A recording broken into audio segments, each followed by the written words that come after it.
ನಮಸ್ತೆ ಕರ್ನಾಟಕ ಸ್ನೇಹಿತರೆ, ಈ ಹೊತ್ತಿನ ಅಪ್ಡೇಟ್. ಇಂಡಿಯಾ ಹಾಗೂ ಶ್ರೀಲಂಕಾ ನಡುವಿನ ಟೆಸ್ಟ್ ಮ್ಯಾಚ್ ನಲ್ಲಿ ಟೀಮ್ ಇಂಡಿಯಾಕ್ಕೆ ಗೆಲುವಾಗಿದೆ. ಸೊ ಇಂಡಿಯಾ ಡಾಮಿನೆಂಟ್ ಪರ್ಫಾರ್ಮೆನ್ಸ್ ಕೊಟ್ಟಿದೆ, ಬೌಲಿಂಗ್ ನಲ್ಲಿ ಉತ್ತಮ ಪ್ರದರ್ಶನ ಕೊಟ್ಟಿದೆ. ಅದು ಸೆಕೆಂಡ್ ಇನ್ನಿಂಗ್ಸ್ ನಲ್ಲಿ ಅಂತ ಹೇಳ್ಬಹುದು. ಸೆಕೆಂಡ್ ಇನ್ನಿಂಗ್ಸ್ ನಲ್ಲಿ ಅಷ್ಟೊಂದು ಒಳ್ಳೆಯ ಬ್ಯಾಟಿಂಗ್ ಪರ್ಫಾರ್ಮೆನ್ಸ್ ಇರಲಿಲ್ಲ. ಕೇವಲ ದೇವದತ್ ಪಡಿಕ್ಕಲ್ ಹಾಗೂ ರಿಷಬ್ ಪಂತ್ ಅವರ ಒಂದು ಇನ್ನಿಂಗ್ಸ್ ನ ನೆರವಿನಿಂದಾಗಿ ಟೀಮ್ ಇಂಡಿಯಾ ಸಾಧಾರಣ ಮೊತ್ತಕ್ಕೆ ತಲುಪುವಲ್ಲಿ ಯಶಸ್ವಿ ಆಯಿತು. ಆದ್ರೆ ಫಸ್ಟ್ ಇನ್ನಿಂಗ್ಸ್ ಲೀಡ್ ಏನಿದೆ ಅದರ ನೆರವಿನಿಂದ ಶ್ರೀಲಂಕಾಗೆ ದೊಡ್ಡ ಟಾರ್ಗೆಟ್ ನೀಡುವಲ್ಲಿ ಯಶಸ್ವಿ ಆಯ್ತು ಅಂತ ಹೇಳ್ಬಹುದು. ಆದ್ರೆ ಸೆಕೆಂಡ್ ಇನ್ನಿಂಗ್ಸ್ ನಲ್ಲಿ ಶ್ರೀಲಂಕಾ ಫೈಟ್ ಬ್ಯಾಕ್ ಮಾಡುತ್ತೆ ಅಂತ ಎಲ್ಲರೂ ಕೂಡ ಊಹಿಸಿದ್ರು. ಆದ್ರೆ ಆ ರೀತಿಯಾದಂತಹ ಯಾವುದೇ ಒಂದು ಘಟನೆ ಕೂಡ ಈ ಮ್ಯಾಚ್ ನಲ್ಲಿ ಆಗ್ಲಿಲ್ಲ. ಸೊ ಶ್ರೀಲಂಕಾ ಸಲೀಸಾಗಿ ಟೀಮ್ ಇಂಡಿಯಾಕ್ಕೆ ಶರಣಾಯ್ತು ಅಂತ ಹೇಳ್ಬಹುದಾಗಿರ್ತದೆ.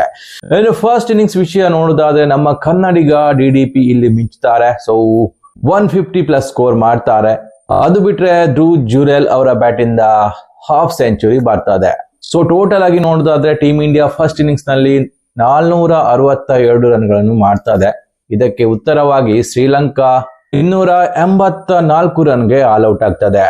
ಇನ್ನು ಶ್ರೀಲಂಕಾ ಪರ ನೋಡೋದಾದ್ರೆ ದಿನೇಶ್ 100 ಮಾಡ್ತಾರೆ. ಹಾಗೇನೆ ನಿರೋಶನ್ ಡಿಕ್ವೆಲಾ ಏನಿದ್ದಾರೆ ಅವರು 80 ರನ್ಗಳ ಆಟ ಆಡ್ತಾರೆ. ಸೊ ಇದರಿಂದ 284 ರನ್ಗಳ ಒಂದು ಇನ್ನಿಂಗ್ಸ್ ಕಟ್ಟುವಲ್ಲಿ ಯಶಸ್ವಿ ಆಗ್ತದೆ. ಆದ್ರೆ ಫಸ್ಟ್ ಇನ್ನಿಂಗ್ಸ್ ಹಿನ್ನಡೆ ಏನಿದೆ ಇಲ್ಲಿ ಶ್ರೀಲಂಕಾಕ್ಕೆ ಘಾತಕವಾಗಿ ಪರಿಣಮಿಸಿದೆ ಅಂತ ಹೇಳ್ಬಹುದು. ಇನ್ನು ಸೆಕೆಂಡ್ ಇನ್ನಿಂಗ್ಸ್ ನಲ್ಲಿ DDP ಹಾಗೂ ರಿಷಬ್ ಪಂತ್ ಬ್ಯಾಟ್ ಇಂದ ಒಳ್ಳೆ ಸ್ಕೋರ್ ಬರ್ತದೆ. ಅದು ಬಿಟ್ರೆ ಬೇರೆ ಯಾವ ಬ್ಯಾಟ್ಸ್ಮನ್ ಅಷ್ಟೊಂದು ಉತ್ತಮ ಪ್ರದರ್ಶನ ಕೊಡೋದಿಲ್ಲ. So team India second innings ನಲ್ಲಿ 193 ರನ್ಗಳಿಗೆ ಆಲ್ ಔಟ್ ಆಗ್ತದೆ. ಇನ್ನು ಸೆಕೆಂಡ್ ಇನ್ನಿಂಗ್ಸ್ ನಲ್ಲಿ ಶ್ರೀಲಂಕಾ ಬಂದು 206 ರನ್ಗಳಿಗೆ ಆಲ್ ಔಟ್ ಆಗ್ತದೆ. ಇಲ್ಲಿಯೂ ಕೂಡ ದಿನೇಶ್ ಏನಿದ್ದಾರೆ ಉತ್ತಮವಾದ ಬ್ಯಾಟಿಂಗ್ ಪರ್ಫಾರ್ಮೆನ್ಸ್ ಕೊಡ್ತಾರೆ. ಇಲ್ಲಿಯೂ ಸಹ 50 ಅನ್ನು ಸ್ಕೋರ್ ಮಾಡ್ತಾರೆ. ಇಲ್ಲಿ ಒಂದು ಗಮನಿಸಬೇಕು ಏನಂತ ಹೇಳಿದ್ರೆ ಟೀಮ್ ಇಂಡಿಯಾದ ಸ್ಪಿನ್ನರ್ ಗಳು ಇಲ್ಲಿ ಮೇಲುಗೈ ಸಾಧಿಸಿದ್ದಾರೆ ಅಂತ ಹೇಳ್ಬಹುದಾಗಿರ್ತದೆ. ಸೊ ಮಾನವ್ ಸುತಾರ್ 6 ವಿಕೆಟ್ ಗಳನ್ನು ಪಡಿತಾರೆ. ಸೊ ಫಸ್ಟ್ ಇನ್ನಿಂಗ್ಸ್ ನಲ್ಲಿ ಕೂಡ 4 ವಿಕೆಟ್ ಗಳನ್ನು ಪಡೆದಿದ್ರು. ಸೊ ಟೋಟಲ್ ಆಗಿ 10 ವಿಕೆಟ್ ಗಳನ್ನು ಪಡಿತಾರೆ. ಈ ಮೂಲಕ ಮತ್ತೊಂದು ಸಾಧನೆ ಮಾಡ್ತಾರೆ ಅಂತ ಹೇಳ್ಬಹುದು. ಫ್ಯೂಚರ್ ಸ್ಟಾರ್ ಅಂತ ಹೇಳ್ಬಹುದು ನಮ್ಮ ಟೀಮ್ ಇಂಡಿಯಾದ ಟೆಸ್ಟ್ ಸ್ಕ್ವಾಡ್ ನಲ್ಲಿ. ಒಟ್ಟಾರೆಯಾಗಿ ನೋಡೋದಾದ್ರೆ ಬೌಲಿಂಗ್ ನಲ್ಲಿ ಟೀಮ್ ಇಂಡಿಯಾ ಉತ್ತಮವಾಗಿ ಪ್ರದರ್ಶನ ಕೊಡ್ತದೆ. ಸೊ ಅದರ ನೆರವಿನಿಂದಾಗಿ ಶ್ರೀಲಂಕಾದಲ್ಲಿ ಸೋಲಿಸುವಲ್ಲಿ ಯಶಸ್ವಿ ಆಗ್ತದೆ ಅಂತ ಹೇಳ್ಬಹುದಾಗಿರ್ತದೆ. ಇನ್ನು ನೆಕ್ಸ್ಟ್ ಅಪ್ಡೇಟ್, ನಿತೀಶ್ ಕುಮಾರ್ ರೆಡ್ಡಿ ಏನಿದ್ದಾರೆ ಇವಾಗ ಫುಲ್ಲಿ ಫಿಟ್ ಆಗಿದ್ದಾರೆ ಎನ್ನುವಂತಹ ಅಪ್ಡೇಟ್ ಬರ್ತದೆ. ಅವರು ಮುಂದಿನ ವೆಸ್ಟ್ ಇಂಡೀಸ್ ಜೊತೆಗಿನ ODI ಸೀರೀಸ್ಗೆ ಲಭ್ಯರಾಗಿರ್ತಾರೆ ಅನ್ನುವಂತಹ ಅಪ್ಡೇಟ್ ಬರ್ತಾ ಇದೆ. ಸೊ ಇಂಜುರಿಯಿಂದಾಗಿ ಭಾರತದ ಪ್ರಮುಖ ಆಲ್ರೌಂಡರ್ ಗಳಲ್ಲಿ ಒಬ್ಬರಾದ ನಿತೀಶ್ ಕುಮಾರ್ ರೆಡ್ಡಿ ಹೊರಗಡೆ ಹೋಗಿದ್ರು. ಆದ್ರೆ ಇವಾಗ ಒಂದು ಹೊಸ ಅಪ್ಡೇಟಿನ ಪ್ರಕಾರ ನಿತೀಶ್ ಕುಮಾರ್ ರೆಡ್ಡಿ ಫುಲ್ಲಿ ಫಿಟ್ ಆಗಿದ್ದಾರೆ. ಹಾಗೇನೆ ಮುಂಬರುವ ವೆಸ್ಟ್ ಇಂಡೀಸ್ ವಿರುದ್ಧ ಸರಣಿ ಏನಿದೆ ಅದಕ್ಕೆ ಅವರು ತಯಾರಿ ನಡೆಸ್ತಾ ಇದ್ದಾರೆ ಅನ್ನುವಂತಹ ಅಪ್ಡೇಟ್ ಇದೆ. ಸೊ ನೋಡೋದಾದ್ರೆ ಫಾಸ್ಟ್ ಬೌಲಿಂಗ್ ಆಲ್ರೌಂಡರ್ ನಲ್ಲಿ ಸೆಕೆಂಡ್ ಪ್ಲೇಸ್ ನಲ್ಲಿ ಸದ್ಯಕ್ಕೆ ನಿತೀಶ್ ಕುಮಾರ್ ರೆಡ್ಡಿ ಇದ್ದಾರೆ ಅಂತ ಹೇಳ್ಬಹುದು. ಫಸ್ಟ್ ನಲ್ಲಿ ಡೌಟೇ ಇಲ್ಲ, ಹಾರ್ದಿಕ್ ಪಾಂಡ್ಯ ಇರ್ತಾರೆ. ಸೆಕೆಂಡ್ ಪ್ಲೇಸ್ ನಲ್ಲಿ ನಿತೀಶ್ ಕುಮಾರ್ ರೆಡ್ಡಿ ಅವರು ಬರ್ತಾರೆ. ಸೊ ಸದ್ಯಕ್ಕೆ ಹಾರ್ದಿಕ್ ಪಾಂಡ್ಯ ಕೂಡ ಇಂಜುರಿಯಿಂದಾಗಿ ಹೊರಗಡೆ ಇದ್ದಾರೆ. ಸೊ ಇವಾಗ ನಿತೀಶ್ ಕುಮಾರ್ ರೆಡ್ಡಿ ಕೂಡ ಇಂಜುರಿ ಆಗಿತ್ತು, ಇವಾಗ ರಿಕವರಿ ಆಗಿದ್ದಾರೆ. ಮುಂದಿನ ದಿನಗಳಲ್ಲಿ ಫಾಸ್ಟ್ ಬೌಲಿಂಗ್ ಆಲ್ರೌಂಡರ್ ಆಗಿ ನಮ್ಮ ಟೀಮ್ ಇಂಡಿಯಾದಲ್ಲಿ ಮತ್ತೆ ಸೇವೆ ಸಲ್ಲಿಸಲಿಕ್ಕಿದ್ದಾರೆ. ಇನ್ನು ನೆಕ್ಸ್ಟ್ ಅಪ್ಡೇಟ್ ರಿಷಬ್ ಪಂತ್ ಅವರ ಕುರಿತಂತೆ ಬರ್ತದೆ.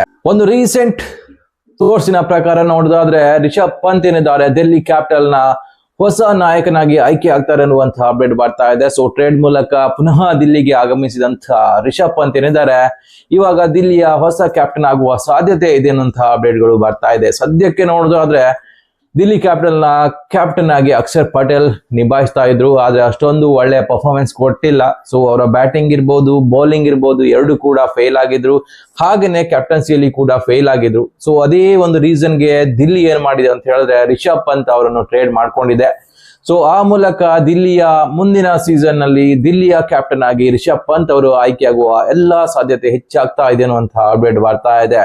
ಸೊ ಈ ರೀತಿ ಏನಾದ್ರು ಆದ್ರೆ ಮುಂದಿನ IPL ನ ವೇಳೆಗೆ ರಿಷಬ್ ಪಂತ್ ಅಡಿಯಲ್ಲಿ ದಿಲ್ಲಿ ತಂಡ ಕಣಕ್ಕಿಳಿಯುತ್ತದೆ. ಸೊ ಇದರಿಂದ ಇಷ್ಟು ದಿನ ಕ್ಯಾಪ್ಟನ್ಸಿಯ ಕೊರತೆ ಇದ್ದಂತಹ ದಿಲ್ಲಿ ತುಂಬಾನೇ ಸ್ಟ್ರಾಂಗ್ ಆಗಿ ಕಾಣಬಹುದು. ಹಾಗೇನೆ ನೋಡೋದಾದ್ರೆ Rishabh Pant middle order batter ಆಗಿರ್ತಾರೆ, ವಿಕೆಟ್ ಕೀಪರ್ ಕೂಡ ಆಗಿರ್ತಾರೆ. ಸೊ ಒಳ್ಳೆಯ ಕಾಂಬಿನೇಷನ್ ಸೆಟ್ ಆಗ್ಬಹುದು ಅಂತ ಅನಿಸ್ತಾ ಇದೆ. ಸೊ ದಿಲ್ಲಿ ಇವರ ಅಂಡರ್ ನಲ್ಲಿ ಏನಾದ್ರೂ ಚಮತ್ಕಾರ ಮಾಡಬಹುದಾ? ಸೊ ನಾವು ನೆಕ್ಸ್ಟ್ IPL ವರೆಗೆ ಕಾಯ್ಬೇಕಾಗ್ತದೆ. ಇದು ಇವತ್ತಿನ ಅಪ್ಡೇಟ್. ಇಷ್ಟವಾದ್ರೆ ಲೈಕ್ ಮಾಡಿ, ಹಾಗೇನೆ ಸಬ್ಸ್ಕ್ರೈಬ್ ಮಾಡೋದು ಮರಿಬೇಡಿ. ನಮಸ್ಕಾರ.